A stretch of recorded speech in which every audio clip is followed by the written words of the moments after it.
ও আচ্ছা ওইটা জব হয়ে গেল আর এটা আরেকটা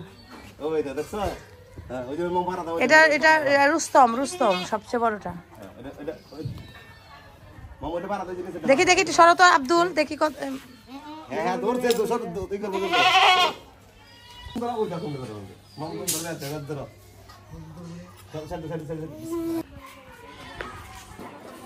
ওইখানে নিয়ে যাও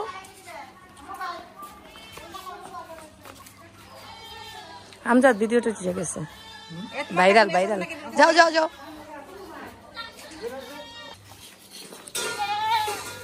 জাহাঙ্গীর কেমন লাগতেছে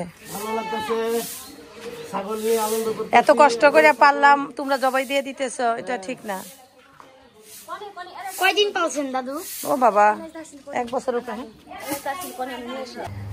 আসসালামু আলাইকুম কেমন আছেন আপুরা আশা করি ভালো আছেন আলহামদুলিল্লাহ আপনাদের দোয়ায় আমিও ভালো আছি আয়েশা হেলথি কিচেন থেকে খুব সুন্দর একটা ভিডিও আপনাদের জন্য শেয়ার করছি আশা করি ভালো লাগবে আজকে আমি রান্না করব কলিজা ভুনা কষের কলিজা ভুনাটা অনেকেরই এটা রান্নার পর একদম শক্ত হয়ে যায় কিভাবে একদম সফট রেখে এই কলিজা ভুনাটা করতে হয় সেটাই আজকে আপনাদের সাথে শেয়ার করছি আশা করি আপনাদের অনেক উপকারে আসবে তো এখন এখানে আমি তেজপাতা দিয়ে দেব শুরুতেই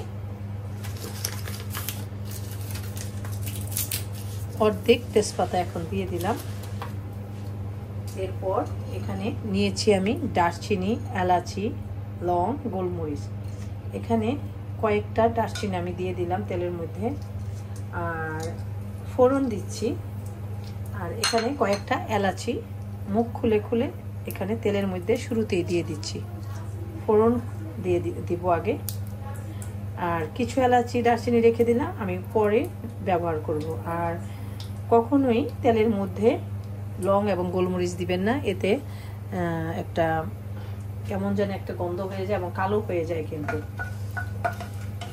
কলিজাটা রান্নার পরে সুন্দর কালার থাকে না কালারটা নষ্ট হয়ে যায় এই জন্য আমি কখনোই লং এবং গোলমরিচ তেলের মধ্যে দেই না তো এখন এখানে কলিজাগুলোকে আমি এভাবে কেটে একটু হলুদ দিয়ে ভাপ দিয়ে নিয়েছি ময়লা পানিটা ফেলে দিয়েছি আর এখানে আছে কিডনি গুর্দা এখানে ডাল রান্না হয়েছে খুব সুন্দর করে দেখুন সুন্দর ডালটা হয়েছে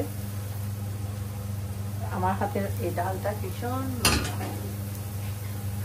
তবে আজকের এই ডালটা হেনা রান্না করেছে পেঁয়াজটাকে একটু বাদামি করে ভেজে নিতে হবে কিন্তু যখনই পেঁয়াজটা এরকম সফট হবে কাঁচা গন্ধটা চলে যাবে তখনই রসুনের পেস্টও দিয়ে দিব রসুনের পেস্টটাকে একটু ভেজে নিব এখানে আগে একটু লবণ দিয়ে দিচ্ছি লবণ দিয়ে দিলাম 1 চা চামচ আর এখানে রসুন দিয়ে দিচ্ছি 1 চা চামচ যেহেতু কলিজা 2 চা চামচ রসুন বাটা দিয়ে দিলাম এবার রসুনের পেস্টটাকে একটু বাদামি করে ভেজে নিব পেঁয়াজের সাথে একটু বাগার করে নিব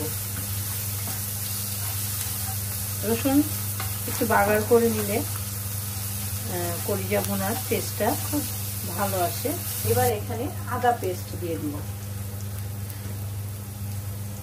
এটা চামচটা একটু বড় চামচ নিতে হবে না আদা 2 চামচ দিয়ে দিলাম 1 চা চামচ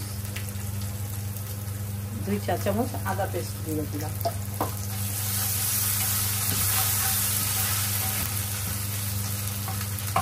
হ্যাঁ না আমাকে একটু ইয়ে দাও এই কি বলে একটু গরম পানি দাও এখানে যাতে মশলাটা লেগে না যায় এই জন্য এখানে গরম পানি হ্যাঁ এখান থেকে একটু দাও গরম পানি দিয়ে দিলাম ওকে আচ্ছা এখন আস্তে আস্তে আমি হলুদ মরিচ ধনিয়া জিরা সব মশলা দিব যাতে পেঁয়াজটা আদার পেস্ট দেওয়ার পর কিন্তু এটা কড়াইতে লেগে যাওয়ার সম্ভাবনা থাকে তাই এখানে আমি একটু পানি দিয়ে নিলাম এতে লেগে যাওয়ার থাকে না তো এখন আমি হলুদের গুঁড়ো মরিচের গুঁড়ো সব দিয়ে দেব এখানে 1 চা চামচ হলুদের গুঁড়ো দিয়ে দিলাম,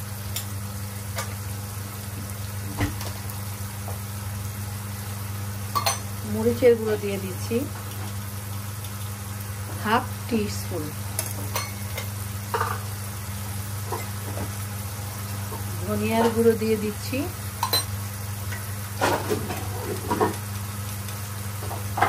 1 টিস্পুন, জিরা গুঁড়ো দিয়ে দিচ্ছি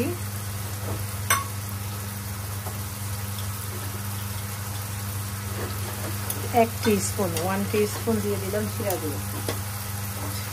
এবার ভালোভাবে মশলাকে কষিয়ে নিতে হবে।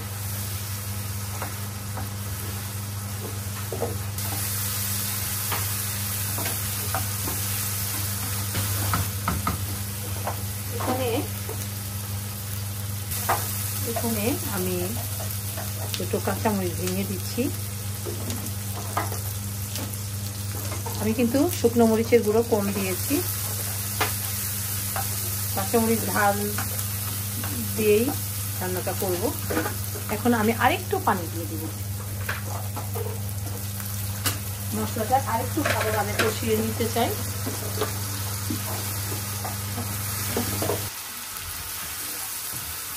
দেখুন মশলাটা আমার কষানো হয়ে গিয়েছে। এই অবস্থায় আমি এখানে বাকি সবগুলো মশলা দিয়ে দেবো। এখানে 5টা লং দিলাম, 5টা গোলমরিচ দিলাম, এখানে আরও কয়েকটা দারচিনি দিয়ে দিলাম, আর এখানে আরও 3 টুকরা এলাচি মুখ খুলে খুলে দিয়ে দিচ্ছি।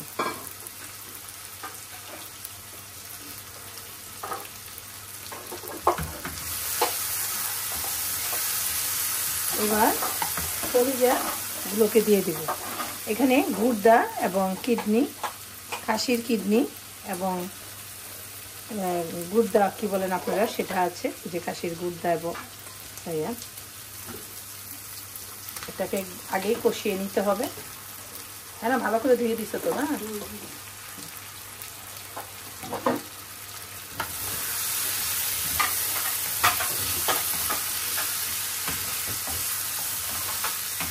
এবার গুর্দা এবং কিডনিটাকে একটু ভালো করে কষিয়ে হাফ ডান করে নেব। হাফ সেদ্ধ যখন হয়ে যাবে তখন আমি এখানে এই কলিজাগুলোকে দিব, ভাপ দিয়ে রাখা কলিজাগুলোকে দিব। 10 মিনিট পর ঢাকনাটা খুলে দেখছি কি অবস্থা। দেখুন কালারটা কত সুন্দর এসেছে, খুব সুন্দর। আরও একটু সময় এটাকে কষিয়ে নেব, তারপর এখানে পানি দিয়ে দেব। আর একটু সময় কষিয়ে নিতে হবে।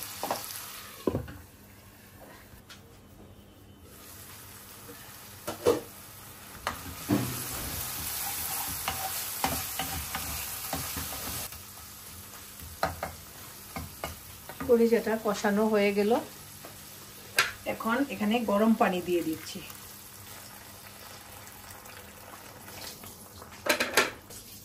এখন এটাকে আমি ঢেকে দিব।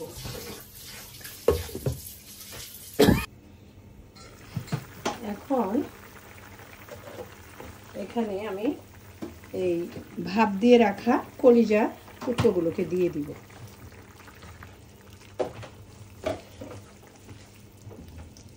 এখন আমি এখানে কিছু কাঁচামরিচও, হ্যাঁ না, আমাকে এখানে কাঁচামরিচ ফালি করে দাও। এই যে এখানে কিছু কাঁচামরিচ আস্ত দিব, কিছু কাঁচামরিচ আমি কেটে কেটে দিব ঝালটা বের হওয়ার জন্য। আর নর্মালি কলিজা গুর্দা রান্না করতে হলে লংটা, গোলমরিচটা একটু বেশি দিতে হয়, তাহলে তার ফ্লেভার এবং ঝাল বের হয়, সেটা খুব ভালো লাগে কলিজা গুর্দার জন্য।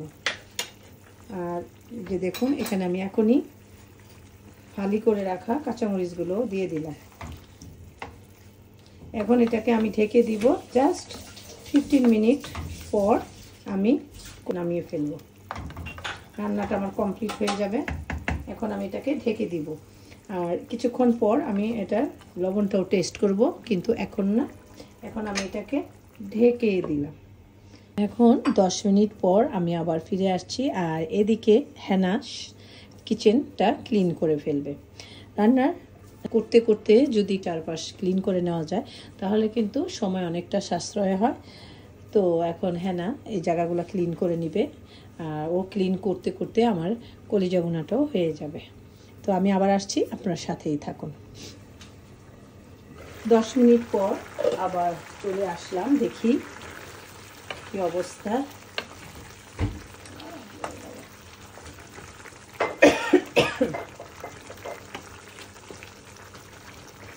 কলিজা কিন্তু বেশিক্ষণ চুলায় রাখতে হয় না। চিংড়ি মাছ যেমন বেশিক্ষণ চুলায় রাখলে রাবারের মতো শক্ত হয়ে যায়, কলিজাটাও কিন্তু সেম। অনেকেই এই জিনিসটা জানে না। আর খাসির কলিজা বলে কথা, সেটা কিন্তু একদম শক্ত হয়ে যায় বেশিক্ষণ চুলায় রাখলে, রাবারের মতো শক্ত হয়ে যায়। এই জন্য খুব বেশি সময় রাখতে হয় না, 10 থেকে 15 মিনিট লাগলেই হয়ে যায়। আর ভাপ দেওয়ার সময় অনলি 2 মিনিটের জন্য ভাপ দিতে হবে, 2-1 মিনিটের জন্য। জাস্ট বলক ওঠার সাথে সাথে পানি ফেলে দিতে হবে। দেখুন আমার কলিজা ভুনাটা অনেকটা হয়ে এসেছে। আর আপনি যদি চান আর একটু কালার আনতে, তাহলে এখানে কাশ্মীরি মরিচে পারেন, তাহলে কালারটা একটু লালচে ভাব আসবে। আমি এরকমই পছন্দ করি, তাই আমি এরকমই রাখলাম। তো আবার আর 5 মিনিটের জন্য ঢেকে দিচ্ছি।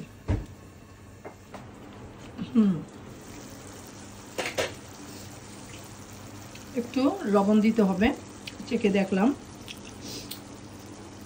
খুব সুন্দর সফট হয়েছে কলিজা ভুনাটা, কিন্তু একটু লবণ কম আছে, একটু লবণ দিয়ে দিলাম।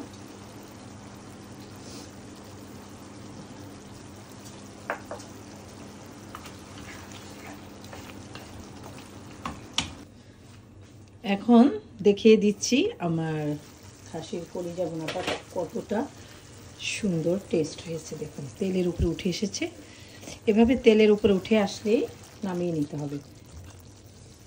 কলিজা ভুনাটা কিন্তু হয়ে গিয়েছে। এখন খাওয়ার জন্য এটাকে তুলে নিব। তো আরেকটু অপেক্ষা করতে হবে, চুলাটা বন্ধ করে দেব। তেলের উপরে যখন উঠে আসবে তখনই আমি এটাকে একটা বাটিতে তুলে নিব খাওয়ার জন্য। তো কেমন লাগলো আয়েশাস হেলথি কিচেন থেকে খুব সুন্দর একটা রেসিপি আপনাদের জন্য শেয়ার করলাম। আশা করি ভালো লেগেছে এবং বেশি বেশি করে শেয়ার করবেন। ভালো থাকবেন। আজ এখানে শেষ করছি, নতুন নতুন রেসিপি নিয়ে আবারও চলে আসবেন ইনশাআল্লাহ। আল্লাহ হাফেজ।